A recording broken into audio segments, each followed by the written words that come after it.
This is something that I've been excited for, and after reading what the critics think of it versus what the audience thinks of it, I'm very excited about this. The critics say it sucks. Critics, there's half the critics say it's amazing, other half of the critics say that they use words that dictate to me they're trying to sound smart and trying to sound like they legitimately have a problem with the show, when in truth they're writing with an agenda. That I've seen that previously. I saw that with a few other shows where I'm just like, okay, so what does this review say? In short, it says that it's good. So why didn't it just come out and say it was good? It had to give all these pedantic reasons as to why, and they had to try and say words like the atrocious use of violence and nudity. I'm like. I'm sorry, what Game of Thrones didn't have... Are they saying Game of Thrones didn't have gratuitous violence and nudity in it? I say to those kind of people, grow the fuck up. But a lot of people have said that this series is really good. As a matter of fact, let's take a gander, shall we? Let's look at what Rotten Tomatoes has to say about this. Not the critics. Let's see what the fans have to say. Okay, so, The Witcher, 58% from critics, 91% from the audience. What does that dictate to you? That, to me, dictates that the critics don't know what the hell they're talking about, but it was the Orville. That's it, the Orville, the Seth MacFarlane Star Trek parody, Star Trek tribute parody thing. The critic reviews hated it, but the audience score is astronomical. People love the show, and it's the same thing here. Critics don't like the show, but the audience loves it. What does that tell you? It tells you critics don't know what the hell they're talking about. Look, don't get me wrong, people are more skeptical now than ever, and people are aware of like some special effects and some stuff like that, but people still go to movies to be entertained. And people are getting more critical after stuff like Star Wars and everything too, whenever people have actually mentioned a lot of good points and made people start to think harder about what they're watching. Yeah. And it's like, I don't want to think about stuff on a Harvard level, but I still want to think a little bit. I like when movies make me think. Yeah. And I like when movies, you can go back and think about them after the fact, and they mostly, for the most part, like make a lot of sense and everything, you know, and they're not just fucking full of holes like Star Wars. Yeah. Star Wars was previously. I'm not talking about the new Star Wars, by the way. I haven't seen it yet. I'm talking about the previous one. Yeah. Still ranting about it, even though the new one's out. Yeah. I'll have to give the new one a watch. Mike has said he's probably not going to watch it, but I might give it a shot. I was under the impression that I was probably just not going to bother, but once I saw the review you were looking at the other day. Which one? The one where the guy was like, it's good. Like, you know. Oh, I was like, all right. Yeah. And most of the reasons he said it was bad was just like, there's just stuff from The Last Jedi you can't fix. This is true. And I'm just like, well, that's to be expected. I mean, like, they should just let Abrams have it the whole way through. For him to consider it good, considering what he had to work with, maybe it's at least worth checking out. So. Maybe. Well, that being said, we have this queued up here. This is The Witcher, Season 1, Episode 1, The End's Beginning. I've been actually pretty not optimistic about this show, so we'll see if I'm completely wrong. I probably was. But. Well, I'm excited for it because I'm seeing what Henry Cavill is bringing to the table and also what all the other actors are bringing to the table. And honestly, I just want to see if this is going to be as good as people portray the books. Anyway, this is The Witcher. Let's get to it. Oh, look, a little baby deer. I got a bad feeling. You might want to run, deer. It's like... Holy shit! Whoa! Oh. Dude! Didn't expect that.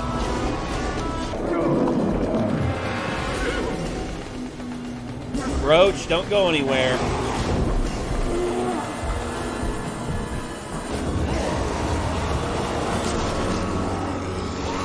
Oh.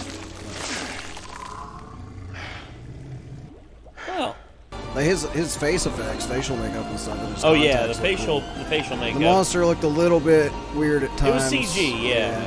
And the deer's wound definitely looked a little off, but yeah.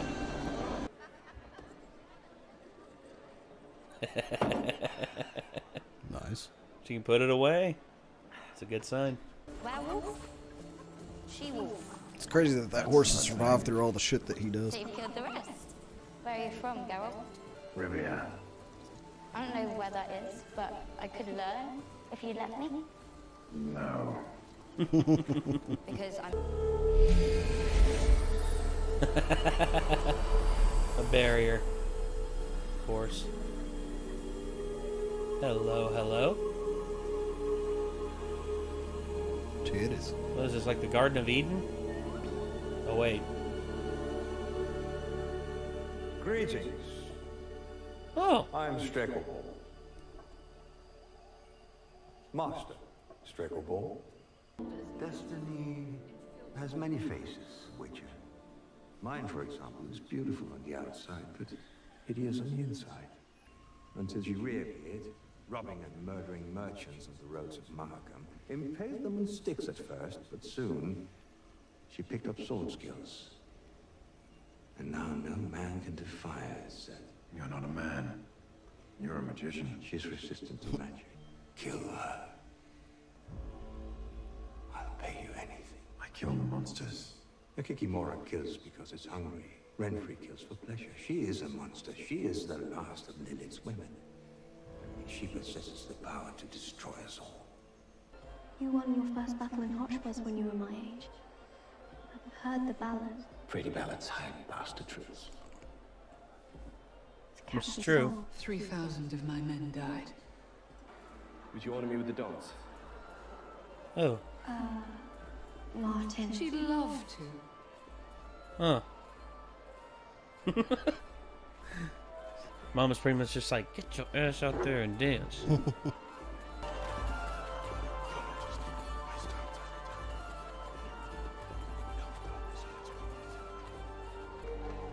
I stand corrected. They're here. Well, war is here.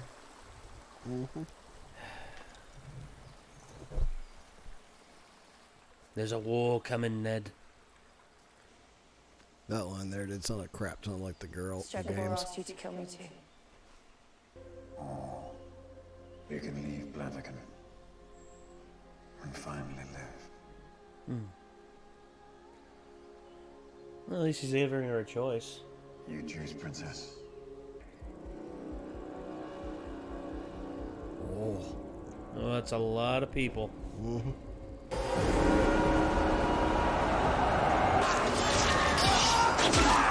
Oh! Split his head like a melon. Oh, hell. Damn. Then we fight along! We cannot prevent a Sintra! No, we'll wait! Oh, no. So Daniel fought askew! An arrow to the eye! Was the one who fired it. She's back.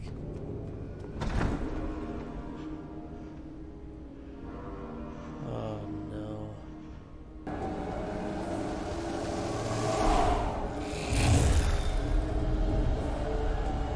What are you doing?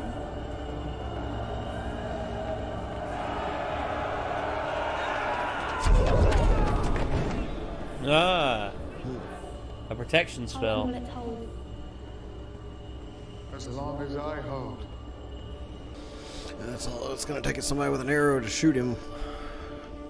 Well, that's it. Well, that is if an arrow can get through, because You know what Vesemir would I guess if say? it's protecting in front of him too, Witcher yeah. shouldn't Yeah. play it. She took one look at me, screamed, vomited, passed out. reminds me of the first time a girl ever Who are you talking like to? saw me, screamed, vomited, and fainted. Hopefully not. No, I'm just joking. Well, there's one thing Witchers are known for, is especially Geralt. It's yeah.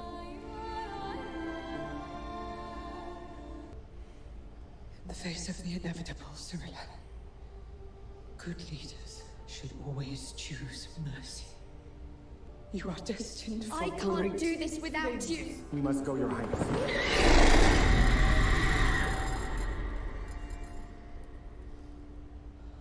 I'm sorry to disturb, my lady. It is time. Nilfgaard is nigh.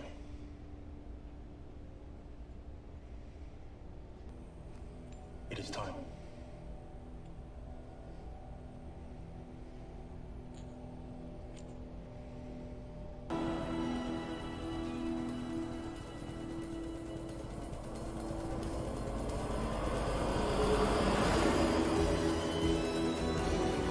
It's kind of fucked that they were allowed to go out that way, but nobody else was.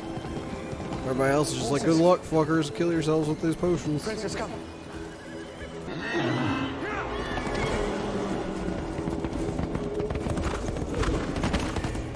I've been protected my whole life, Laszlo. Why?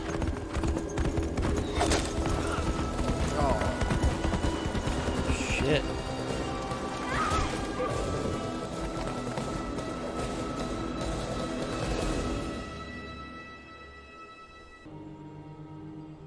You're in the market, covered in blood. Oh. You say you can't choose, but you had to. And you'll never know if you were right. Your reward will be a stoning. And you will run. You will try to outrun the girl in the woods, but you cannot. She is your destiny. You have to choose the lesser evil. It's an ultimatum. Get it? Fuck.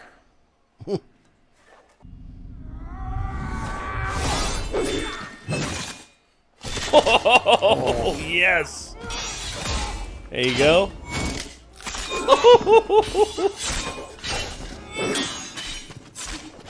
Oh. Oof. Oh, hell yeah. Nice. The sign. Kind of forgot about those for a second.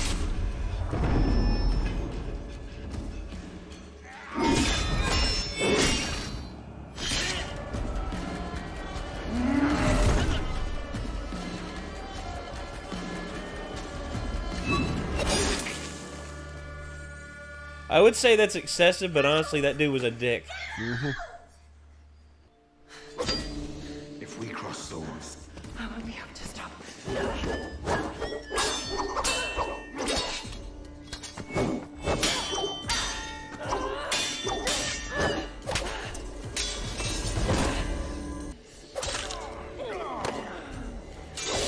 That's a low blow.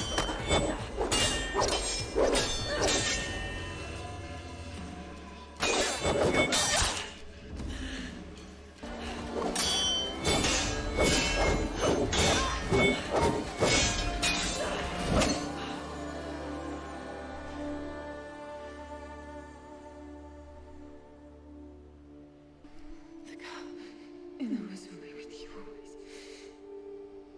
She's your destiny.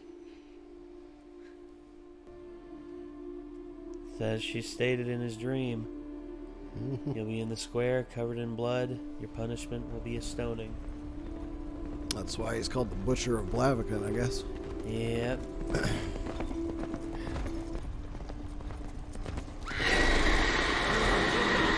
Oh, shit.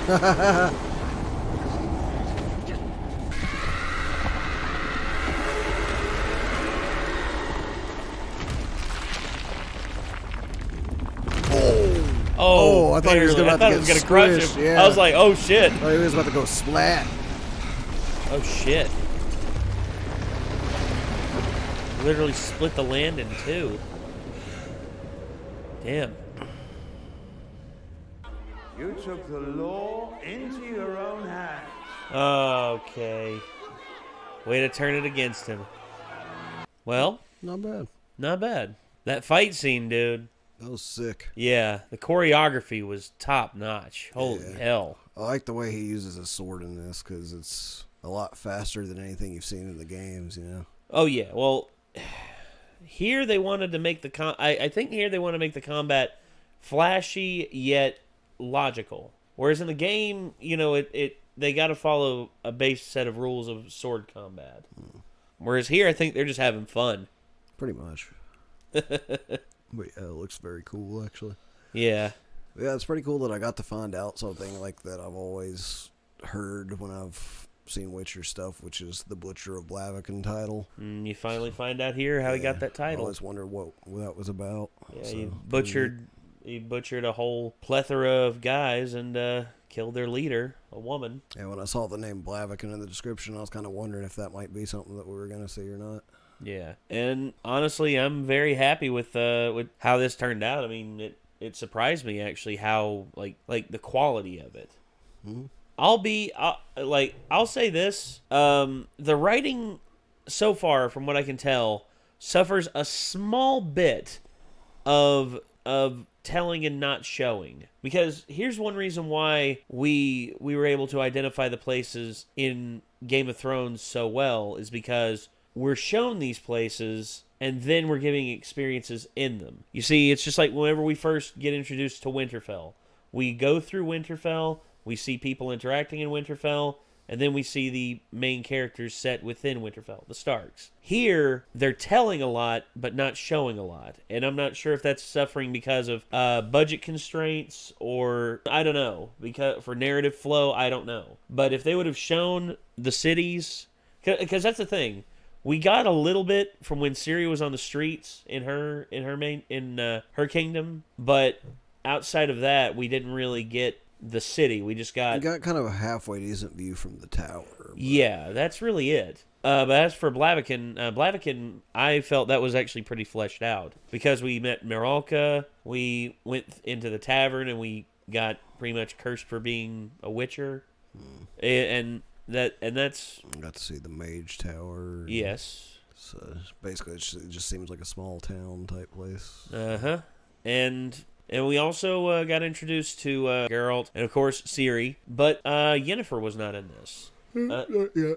Not yet, but I'm thinking we'll probably see more from her soon, hopefully. That being said, I am very, very pleased with this so far. I'm very pleased that also Geralt is able to use magic. Like, he was able to use the spell to push those guys back, sort of keep them at bay. Yeah. And I can't wait. He tried to use, I think it's called Axii, too, on her. Yeah. Which is supposed to be like a kind of like a force persuasion. Jedi mind trick, the persuasive. Jedi mind trick type thing, basically, a for persuasion witches. spell. Yeah. Yeah. And it doesn't work on her, unfortunately. And, of course, Renfrey, her choice to go after the mage was, well, her choice. Was it the right choice? Well, not really. She's dead. But that being said, the mage had his part to play, and he played his part, and Geralt took the fall for pretty much his dirty work, which is basically all he wanted. The mage really wanted to use Geralt for getting rid of her so he could take advantage of looking at her mutation. Yeah, pretty much. And of course, Ciri, discovering something about herself, her pretty much having abilities, very strong abilities, to which she's actually able to do like sort of a harpy's scream or something, where she's able to deafen people. I think that's pretty cool. And it's not just that; it's like got like some actual sonic power to it because brought down a tower. Well, yeah, and there's force behind it. It's sort of like either a tower or a rock. It looked kind of like it was a tower out there. But yeah, it's sort of like an obelisk, like a marker. Something like that. To mark the guard tower, watchtower, or something maybe. Yeah. She sort of is like has a fus roda. Kind of, yeah. That'll be cool if they can actually it's actually that. Presenter Mike from My Hero Academia. Oh yeah. So his whole thing is he's just like Pretty much. You see, I'm loving this so far because so far the atmosphere fits. Geralt's introduction at the beginning was perfect. You know, him fighting that monster. You know, you talked about the monster looking a little CG. That's perfectly fine. It's still a cooler intro than I expected. I thought we were going to see, like, kind of cliched, like, deer standing in the woods, bubbles in the water, and then all of a sudden monster comes out and eats the deer, and it's like, that's your introduction, and he's going to be going after that monster this episode, but it actually went a completely different direction, so... Oh, yeah. It's a lot cooler than what it initially makes you think it's going to do. But also, it shows that Geralt is, you know, he is willing to fully take advantage of a bad situation, because... The deer got swiped, and thus it was injured. And thus he was just like, well, that's just how the chips fall, I guess. Today's just not your day. And then he kills the deer, and he eats it, which... 'Tis a savage world in which the Witcher lives. 'Tis a very savage world. And, honestly, I can't help but just think about how much, how much lore they dumped out in this episode. But yet... they could have done a little more, I feel like, too. Yeah, they could have. There's still time for them to do it. Like, I really like the way The Witcher 3 opens, because The Witcher 3 opens with like a really decent, like, just little summary of kind of the setup of the world and stuff to an extent, and like the fact they have magic and stuff, whereas they just kind of just didn't tell you anything about any of that on the beginning of this, just kind of went straight into it. Yeah. But so I mean, like, it's, if someone was watching this and had never touched the games or read the books, like, they're kind of having to piece it together as they go, whereas like they give you a little more exposition in the games, like, as to what exactly is going on to an extent. Yeah, I mean, it can still work that way. It's Oh fine. well, I think where they're going from the beginning here, they're not wanting to do as much of a lore dump at the beginning. The lore that they told in this, I could follow. I followed it. They're still not going really from like well. the very beginning either. Well, true. Because from what I was reading on someone's summary of the books and everything, it actually started before these events happened. I'm thinking because it started before he actually became a Witcher. I'm pretty I'm sure. thinking they're going to go Tarantino with it to some degree. Maybe flashback they're starting eventually or something. Yeah, because from the trailers that I saw, well, this was also called The End's Beginning. Yeah. So So maybe that's the thing, is they're showing this now, and then for like the rest of the season they're about to flash back, and then when they get back to the end of the season they're going to flash back forward and show how this plays out. Probably. I would say yeah, that might be the case. That could be very possible. Because Yennefer, I know from the trailer I saw, Yennefer's character highlight, we go through Yennefer's backstory big time, and we see where she was born, how she grew up, and how she became the badass witch that she is, that we know in the books and the games. And I'm interested to see how they handle her backstory, because a lot of people are saying that it's a very emotionally gripping story because of just how she came up and how she was treated by her own family. Well, and I'm very excited to see how they handle her story. But so far, very happy with Henry Cavill as Geralt. I feel like he is nailing the accent, the action, intensity that Geralt commands. And the girl who plays Ciri, she's doing a good job portraying Ciri as, someone who is uncertain of her destiny and honestly isn't quite sure she's ready for her destiny. Because Destiny plays a big part in the Witcher franchise. That's something so many people talk about in The Witcher. Like Destiny. Geralt has heard tales about his destiny so much, he's sick of it. He hates it. Which is why anytime someone mentions Destiny around him, he always gives off this sort of uneasy vibe, just like, really don't want to hear about that right now. Just don't want to hear about it. And honestly, dude, I'm very happy with this. I'm very happy. So critics out there, I don't know what the hell they were talking about. I mean, I'd give this episode easily like an 8.5 out of 10, personally, for me. How about you? I'd say I give it like an 8 out of 10. Yeah. I mean, it's a good introduction. And I'm feeling that there's going to be a lot more given to us, and we're going to see a lot more as, or of course we're going to see a lot more as the show moves forward. I mean, story's going to unfold right in front of us. So, yeah. So be sure to check out The Witcher on Netflix, because keep in mind, we're only able to release these once a week. So if you all want to see this in its entirety, you'll have to check it out on Netflix. I mean, because that's just... and I can't recommend Netflix enough. They got a lot of really cool stuff on there. And for the price, it's not bad. I mean, the monthly price is not bad at all. But, yeah. The Witcher, Season 1, Episode 1, The End's Beginning. So, I guess that's going to do it for this one, everybody. This, once again, was The Witcher. And if y'all want to see more from us, you know what to do. You hit that subscribe button, you ring that bell to stay notified. And, of course, you leave a like on the video. And if you want to see the full uncut reactions that we post, feel free to check out our Patreon down below. And also, don't forget to check out our Discord, where you can discuss this avidly with other people on there. And I guess until next time, signing off, I'm Nate. I'm Nick. We will see you all on the next one, everybody. Peace out.